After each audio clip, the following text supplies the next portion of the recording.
Hello students, today our topic is classification or types of revenue reserve. Now as you know that reserves are basically of two types, that is revenue reserve and capital reserve. Revenue reserves are created out of revenue profits and capital reserves are created out of capital gains or capital profits. Okay, so today we will discuss in details about the types of revenue reserve. Now revenue reserve can be further classified into two types, general reserve and specific reserve. Now general reserves means these reserves can be used for any kind of purposes. Okay, so any kinds of unforeseen losses or the liabilities can be paid off using these reserves, whereas specific reserves are created out of the profit and that can be used only for meeting certain specific kinds of expenses or specific kinds of liabilities.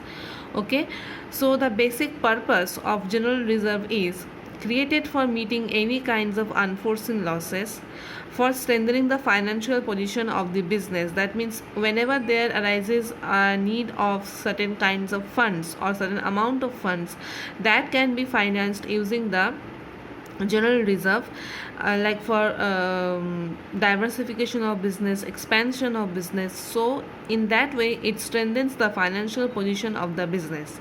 Next is to maintain a steady and continuous amount of dividend. That means the shareholders needs to be given a regular amount of income or return on their investments, so that can be utilized by the general reserve. Okay, now we will move on to specific reserve. So specific reserve, as I told earlier, that these are used for meeting certain kinds of specific purposes.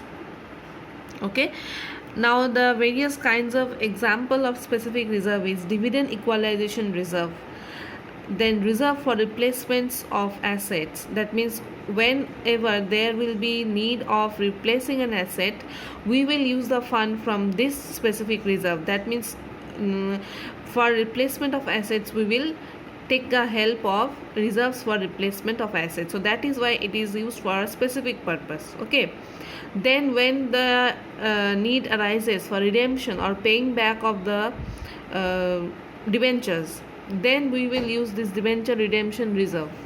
Okay, now what are the basic objectives of specific reserves? Specific reserves are used for meeting out specific outstanding liabilities or expenses that are due. Then to write off loss on loss arising out of depreciation or diminution, means decrease in the value of assets, and that can be used for depreciation reserve. Okay, from depreciation reserve. Then to meet specific contingencies such as provision for bad and doubtful debts, so we will create a specific reserve for provision for bad and doubtful debts, and whenever there arises a bad debt we can use the cover up the bad debt from this reserve. Then provision for discount, whenever we are allowing discount to the customers, we can cover up the loss, that as we know that discount allowed to the customers is a loss for us, so we can cover up that loss using this provision for discount reserve. Then provision for fluctuation in the investment, wherever there is a fluctuation or up and down in the value of investments made, so we can cover up that loss also from this kind of specific reserves.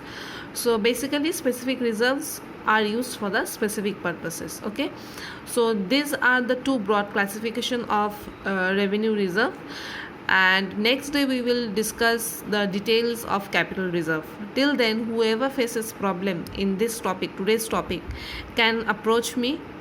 Thank you, children.